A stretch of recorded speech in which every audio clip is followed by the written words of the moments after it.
My fiancée joked to her friends, "He's too boring. Maybe I should have gone back to my ex." I said, "Good to know." I didn't argue, but 3 nights later, her best friend came to my door shaking. "Please, open up. Something happened between them, and it started with what she said about you." I'm 31, and 3 weeks ago I thought I had my life figured out. My fiancée Emma and I had been together for 3 years, engaged for 5 months. We met through a dating app, had that slow burn kind of romance where everything just clicked. Or so I thought. She was 29, worked in marketing, had this whole friend group she'd known since college. I liked them well enough. They were loud, always planning trips and brunches, the kind of people who lived their entire lives on Instagram stories. The comment that changed everything happened on a Friday night in early November. Emma was having her friends over for one of their regular wine nights. I was home but stayed in the bedroom, giving them space. Around 9 p.m., I went to the kitchen to grab some water. They were in the living room, voices carrying. "So how's wedding planning going?" one of them asked. "It's fine. Stressful, but fine." "You excited?" Emma paused. "I mean, yeah, of course. You don't sound excited." "I am, it's just, I don't know. Sometimes I wonder if I'm settling." My hand froze on the refrigerator door. Settling? Girl, he's great. Stable job. Treats you well. Wants to marry you. What more do you want? I know he's great, but he's also kind of boring. Like we never do anything spontaneous. It's all routines and schedules. Sometimes I think about Tyler and how exciting things were with him.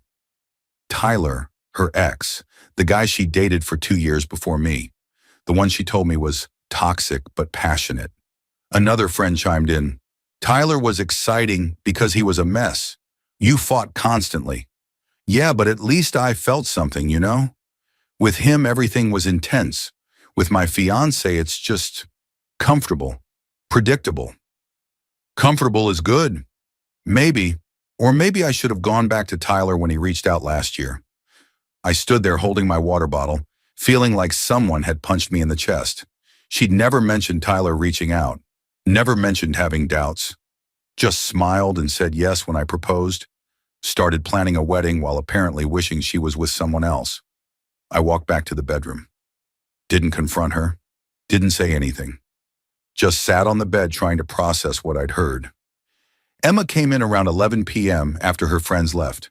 "Hey, you okay? You were quiet tonight." "Yeah, I'm fine." "You sure?" "Just tired." She kissed my forehead. "Okay, love you." "Love you too." But I didn't sleep that night.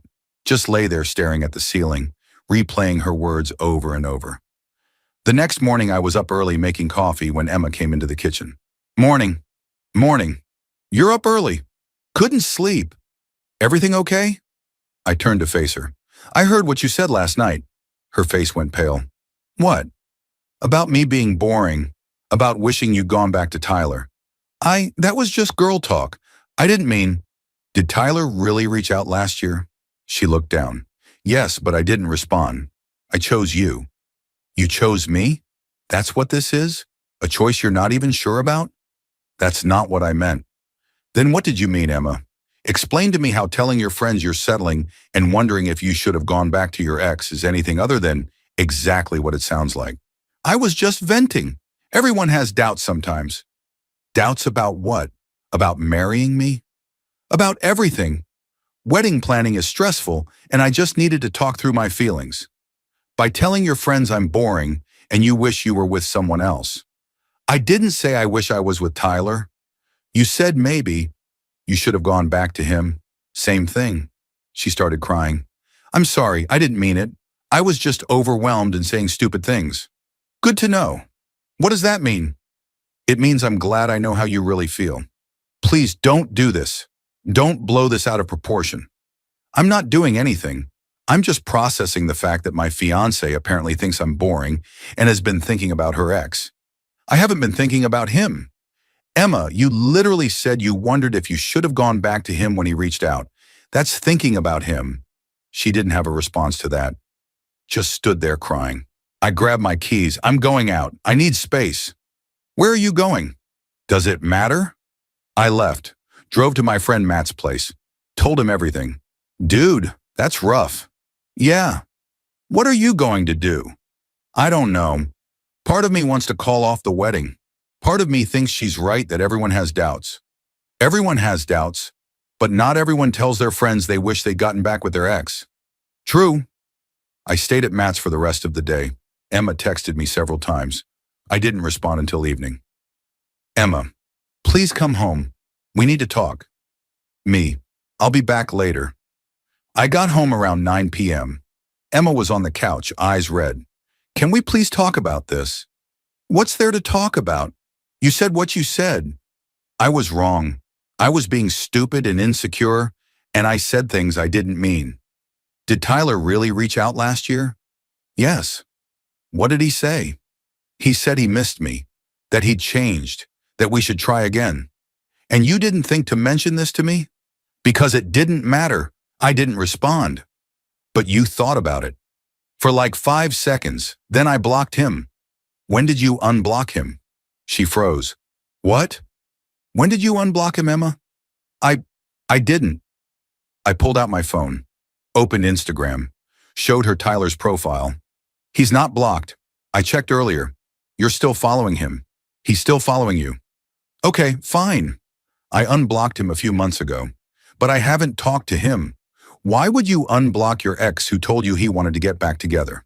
I don't know, it felt petty to keep him blocked. Or you wanted to keep the option open. That's not God, you're twisting everything. I'm connecting dots. You unblock your ex. You tell your friends you're wondering if you should have gone back to him. You call me boring. What am I supposed to think? You're supposed to trust me. I did trust you until I found out you've been having doubts and keeping your ex accessible while planning our wedding. She stood up. I can't do this right now. You're being impossible. I'm being realistic. No, you're being paranoid and punishing me for being honest with my friends. You weren't being honest. You were being cruel. There's a difference. She grabbed her phone and purse. I'm staying at Rachel's tonight. Maybe we both need space. Rachel, your friend who was there when you said all that? Yes, she's my best friend. She understands. I'm sure she does. Emma left. I sat on the couch feeling numb. Update 1. Emma stayed at Rachel's for 2 days. We texted minimally. She said she needed time to think. I said fine. Sunday evening, I was home watching TV when my phone buzzed. Text from a number I didn't recognize. Unknown. Is this Emma's fiancé? Me. Who is this? Unknown. Tyler, we need to talk. My heart started racing. Me. About what? Tyler. About Emma. She reached out to me. Me. When? Tyler. Yesterday. Said she wanted to meet up. Talk about old times. Me. And Tyler. And I thought you should know, I'm not interested in getting between you two. But she seemed pretty insistent. Me. Did you meet up? Tyler. No. That's why I'm telling you. I told her it wasn't a good idea and she got mad. Said you didn't understand her. I stared at my phone. Emma had reached out to Tyler. After our fight, after telling me she hadn't talked to him. Me. Thanks for letting me know. Tyler. For what it's worth, I think she's confused. But you deserve to know what's going on. Me. Appreciate it. I screenshot the conversation. Sent it to Emma. Me. Interesting chat with Tyler. She called immediately. It's not what you think. Then what is it? I was upset and I just wanted to talk to someone who understood me.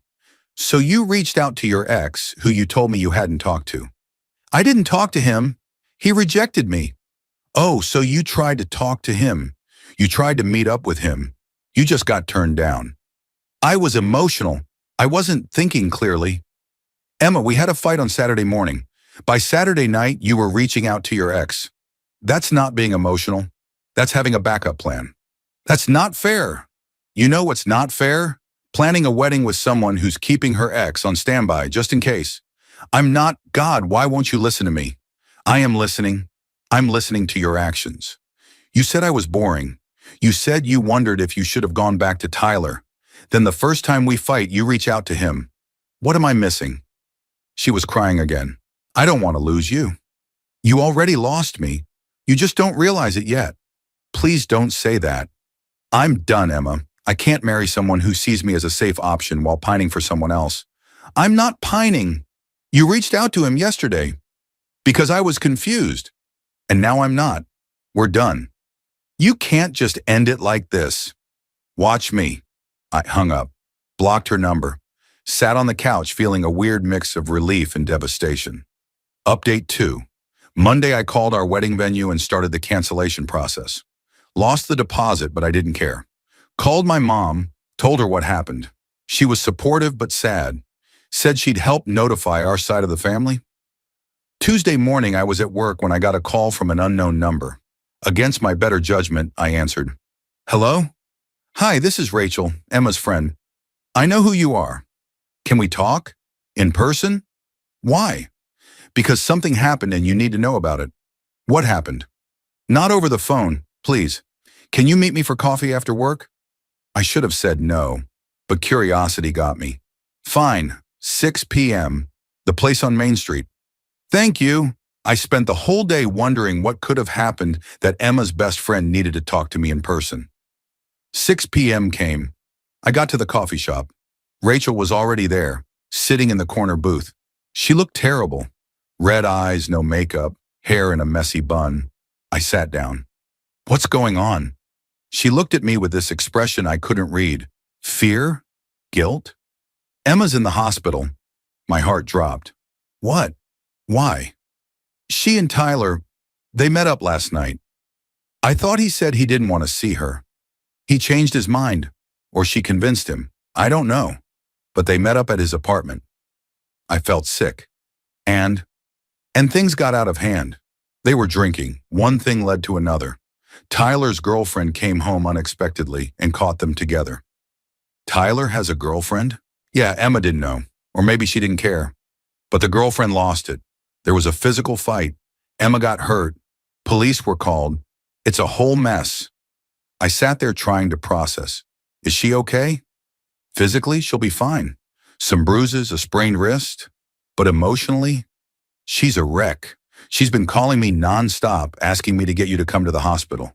Why would I do that? Because despite everything, I think she needs you. She needs Tyler. That's who she wanted. She made a mistake. She made multiple mistakes, and now she's dealing with the consequences. Rachel leaned forward. Look, I'm not defending what she did. I told her reaching out to Tyler was stupid. I told her she was throwing away something good. But she's still my friend, and she's hurting. So am I. I know, and I'm sorry. I'm sorry I was there when she said those things about you being boring. I should have shut that down. I should have told her how lucky she was. But I didn't, and now everything's fallen apart. That's not on you. It feels like it is. I enabled her. I let her romanticize Tyler when I knew he was bad news, and now you're both paying for it. I finished my coffee. Is there anything else? Tyler's pressing charges against his girlfriend, not Emma. But Emma might have to testify. It's going to be a whole legal thing. Good luck to her with that. You're really not going to see her? Why would I? She made her choice. She reached out to her ex the second things got hard with me. She went to his apartment knowing I'd just broken up with her. What am I supposed to do with that? Forgive her? I might forgive her eventually, but I'm not going to enable her. She needs to deal with this on her own. Rachel nodded. I understand. Good. I left. Drove home feeling nothing. Just empty. Update 3. Wednesday morning, Emma's mom called me. I almost didn't answer, but figured I should hear her out. Hello? Hi, sweetheart, it's Margaret. Hi, Margaret. I heard what happened, with Emma and Tyler and everything. Yeah. I just want you to know I don't blame you for ending things. Emma made some very poor choices. I appreciate you saying that. But I also want you to know she's devastated. She knows she ruined everything. She's been asking for you. Margaret, I can't. I just can't. I understand, I do. But I also know she loves you. She just got confused and scared. She got confused and reached out to her ex and ended up at his apartment. That's not confusion. That's intent. You're right. You're absolutely right. I just wanted to reach out. Let you know we support whatever you decide. Thank you. Take care of yourself. You too. I hung up feeling sad for Margaret. She was a good woman. Didn't deserve this drama. Thursday, I was at my apartment when someone knocked on my door around 8 p.m. I looked through the peephole. Rachel again. I opened the door. What now? She looked worse than before, shaking, pale. Please, can I come in? Why? Because something else happened. With Emma and Tyler. I let her in. She sat on my couch, hands trembling.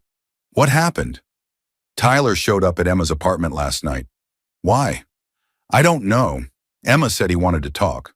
But when he got there, they fought. He blamed her for ruining his relationship. Said she'd been obsessed with him for months and he'd been stupid to engage with her. Months? That's what he said. Emma denied it, but he showed her messages. Apparently she'd been reaching out to him way before your fight. DMing him on Instagram. Late night texts. She'd been playing both sides for a while. I felt nauseous. How long? Since around the time you proposed. 5 months. She'd been talking to Tyler for 5 months while planning our wedding. Emma's a mess, Rachel continued. She finally admitted everything to me. Said she'd been having doubts since you proposed, that things with you felt too easy, and she missed the chaos with Tyler. So she started reaching out to him, testing the waters. She never physically cheated, but emotionally, she was already gone. Why are you telling me this? Because you deserve the truth, and because I'm done protecting her. She lied to me too. Told me she'd cut Tyler off when really she'd been talking to him the whole time. I've been defending her when she didn't deserve it. So what now?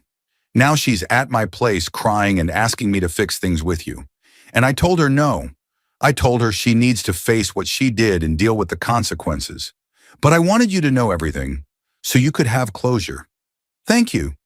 I'm sorry for all of this. It's not your fault. I feel like it is. I should have seen the signs. Should have called her out sooner. She made her choices. You're just caught in the middle. Rachel left shortly after. I sat alone trying to absorb everything. Emma had been talking to Tyler since we got engaged. All those months of wedding planning, she was maintaining contact with her ex, keeping her options open.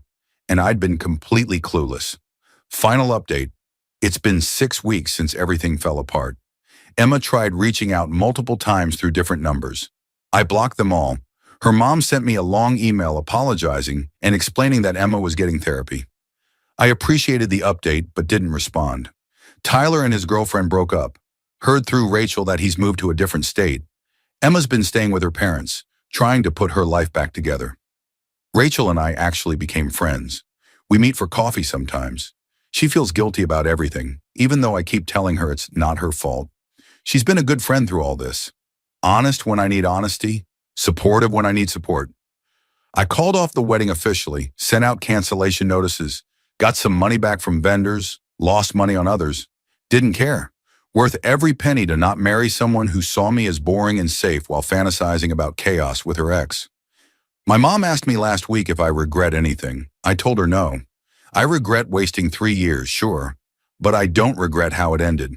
Better to find out who someone really is before you marry them than after. The apartment feels emptier without Emma's stuff everywhere, but it also feels more like mine.